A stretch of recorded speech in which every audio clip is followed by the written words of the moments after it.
Nah, seperti kita tahu dalam bab fikih perkhilafan ulama itu rahmat. Ya, saya ulang lagi, perkhilafan ulama itu rahmat. Contohnya ya ini, saya ulang lagi ya. Nomor 11 itu. Wasani asyar iku assalamu. Ya, terus di sini disebut wa aqalluhu iku assalamu alaikum, pakai al, assalamu alaikum. Wal asohu te kaul sing asoh iku jawazu salamun alaikum, olahe nglafatno mu salamun alaikum. Terus kultu dawe Imam Nawawi al asoh al mansus la yujzi'uhu wallahu a'lam. Jadi menurut Imam Rafi'i boleh salamun alaikum, tidak pakai apa? Al. Itu juga diklaim sebagai al asoh. Tapi menurut Imam Nawawi yang al asoh harus assalamu alaikum, tidak boleh salamun alaikum. Terus wallahu a'lam wa annahu la tajibun niyatul khuruji. Jadi ketika Anda salam tidak harus niat keluar dari apa? Salat. Dengan kamu salam berarti otomatis keluar dari apa? Salat. Nah, ini menjadi problem menurut pemikiran banyak ulama, karena ketika masuk salat harus niat masuk salat. Karena ketika kita takbir kan bisa takbir demo. Ya kan? Kan macam-macam kan?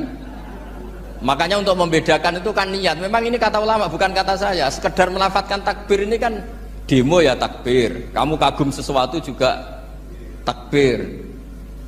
Orang Indonesia itu kadang orang nggak sholat pun bilang subhanallah, memang sudah jadi bahasa nasional. Kalau kaget tuh bilang subhanallah. Saya punya kenalan Cina itu kalau punya uang ya mohon alhamdulillah. Tak tanya kok bilang alhamdulillah. Orang-orang Islam tuh kalau seneng bilang alhamdulillah. Yang ribet itu kubu sebelah. Kalau orang NU mau layasol itu mana tanya, Gus itu doa orang makan gitu. Kok bisa? Biasanya orang NU kalau makanan sudah keluar mau layasol, ribet kan? Aduh repot itu. Jadi kadang-kadang wiridan itu sudah jadi bahasa nasional. Jadi Cina orang nggak sholat tuh kalau punya uang ya bilang alhamdulillah. Kadang orang yang nggak sholat tuh tanya, datang ke saya insya Allah. Ya ribet. Makanya ulama itu berdebat. Lafaz-lafaz seperti ini itu apakah wiridan apa adat? Nah, untuk membedakan adat dan yang lain maka dibutuhkan niat. Makanya Allahu Akbar harus niat untuk masuk sholat. Nah, normalnya salam juga harus niat keluar sholat, biar karena masuknya niat ya keluarnya harus niat. Itu menurut sebagian ulama. Tapi sebagian yang lain enggak lah, kalau selesai tidak perlu niat. Tapi tadi sebetulnya ada problem, jangan-jangan salam ini salam adat. Kebetulan ada temannya masuk terus bilang assalamualaikum, nanti temannya jawab waalaikumsalam. Itu ada kisah nyata. Ini memang naif betul ini.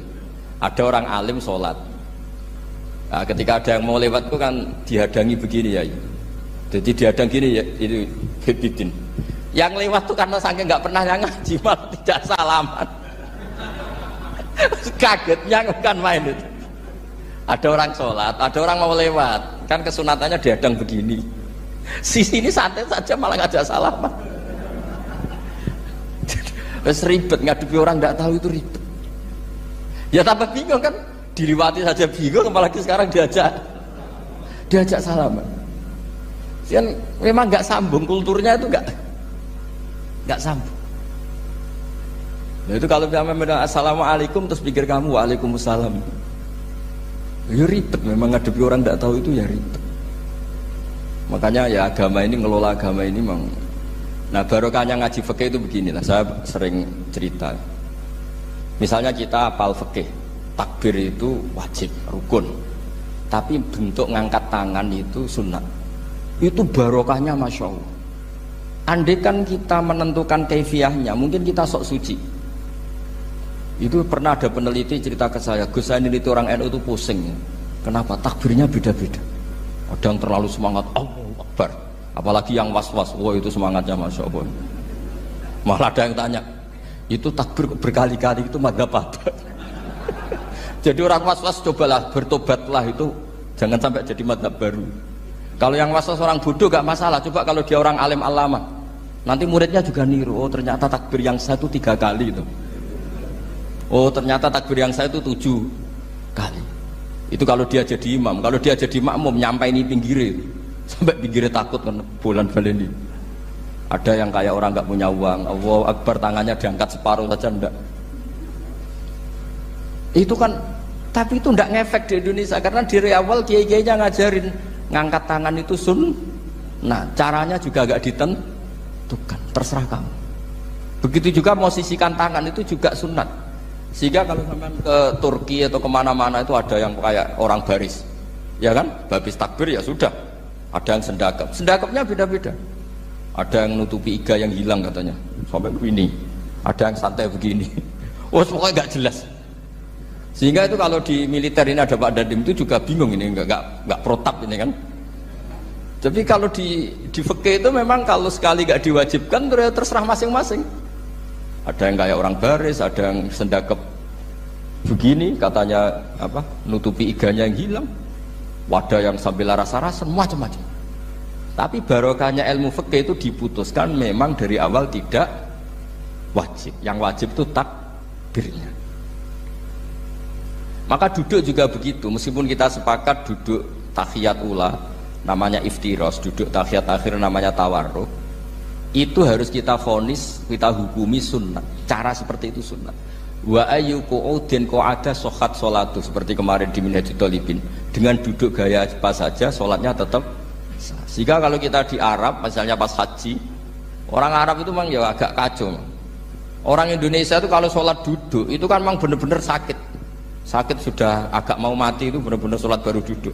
Orang Arab itu enggak, sholat duduk pakai kursi, soft itu enggak ada orangnya, ada kosong, itu jalan kaki, kursinya di bawah.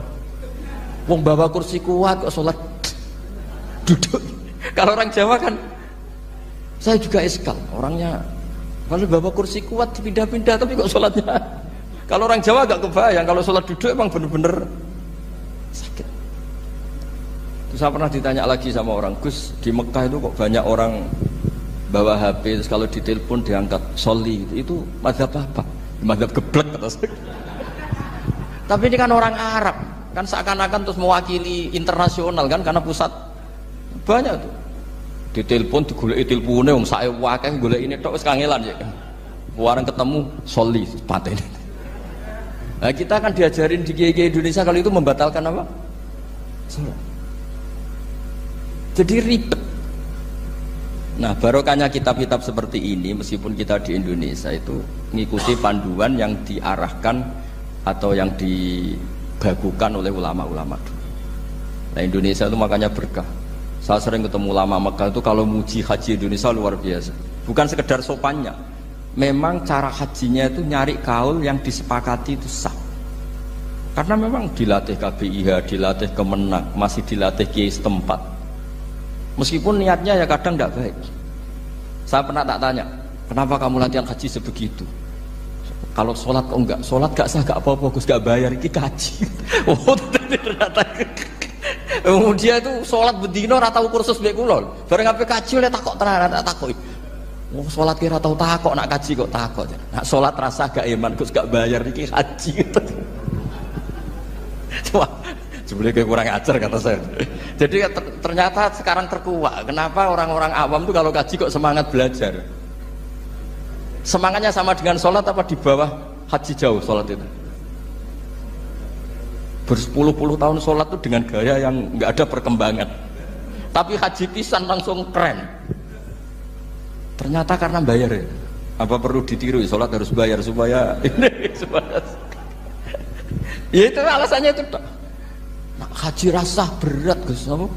Bayar Gus. Nak sholat rasa nggak bayar wae maksudnya. Padahal kalau kita ngikuti as-sholat imaduddin, sholat dengan haji itu afdal mana? Afdal sholat, harusnya lebih serius belajar sholat ketimbang belajar haji. Tapi setahu saya nggak ada kan KBIS ya, kelompok bimbingan ibadah sholat. Jadi ini kritikan saya, semoga didengar ya. Cobalah. Padahal ini Raden Asnawi